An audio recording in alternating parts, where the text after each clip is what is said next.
ఈరోజు జగన్మోహన్ రెడ్డి గారు బీజేపీకి దత్తపుత్రుడిగా మారిపోయాడు. ఎప్పుడైతే ఆయన ముఖ్యమంత్రి అయ్యాడో అప్పటి నుంచి దత్తపుత్రుడిగా మారిపోయారు. నిజానికి ఈ రోజు వరకు కూడా జగన్మోహన్ రెడ్డి గారు బీజేపీకి అండగానే నిలబడ్డారు. అదే బీజేపీ పార్టీని రాజశేఖర రెడ్డి గారు ప్రతి సందర్భంలోనూ వ్యతిరేకించారు. ఎందుకంటే అది ఒక మతతత్వ పార్టీ కాబట్టి మతం పేరుతో చిచ్చు పెట్టాలి, ఆ మంటలో చలి కాచుకోవాలి, ఇదే బీజేపీ సిద్ధాంతం. కానీ జగన్మోహన్ రెడ్డి గారు బీజేపీకి అక్రమంగా పొత్తు పెట్టుకున్నారు. చంద్రబాబు గారు అయితే కూటమి కట్టారు. సరే కూటమి కట్టారు కాబట్టి బహిరంగంగా కట్టారు కాబట్టి ప్రజలకు కనీసం అది అర్థమైనా అవుతుంది. జగన్మోహన్ రెడ్డి గారిది అక్రమ పొత్తు కాబట్టి అసలు అది కనిపించను కూడా కనిపించదు. కానీ బీజేపీకి దత్తపుత్రునిగా బీజేపీకి ఎక్కడ అవసరమైతే అక్కడ ఏ బిల్లుకు అవసరమైతే ఆ బిల్లుకు మద్దతు ఇస్తూనే వచ్చాడు జగన్మోహన్ రెడ్డి గారు. అంతెందుకు ఇప్పుడు పార్లమెంటులో గొడవ జరుగుతుంది ఎలక్షన్ కమిషన్ గురించి. అంటే చీఫ్ ఎలక్షన్ కమిషనరు అక్రమాలకు పాల్పడ్డారు, ఓటర్ల లిస్టు పద్ధతిలో అక్రమాలకు పాల్పడ్డారు అని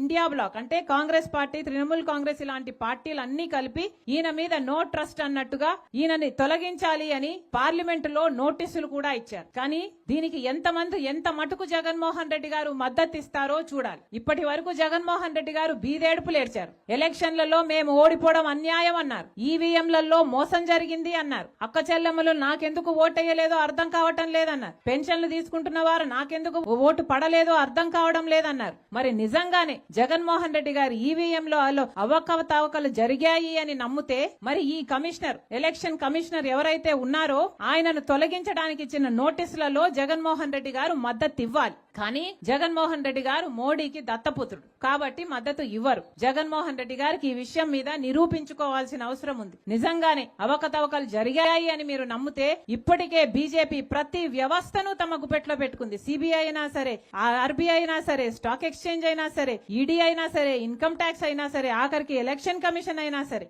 అన్నిటినీ తమ గుప్పెట్లో పెట్టుకుంది. కానీ ఒక్క నాయకుడు మాట్లాడటం లేదు. కారణం బీజేపీ అధికారంలో ఉంది, ఆ అధికారాన్ని వీళ్ళందరూ కూడా అనుభవిస్తున్నారు. కాబట్టి మళ్ళీ చెప్తున్నాం, జగన్మోహన్ రెడ్డి గారికి ఏ మాత్రం చిత్తశుద్ధి ఉన్నా ఆయన చిత్తశుద్ధిని నిరూపించుకోవాల్సిన సమయం వచ్చింది.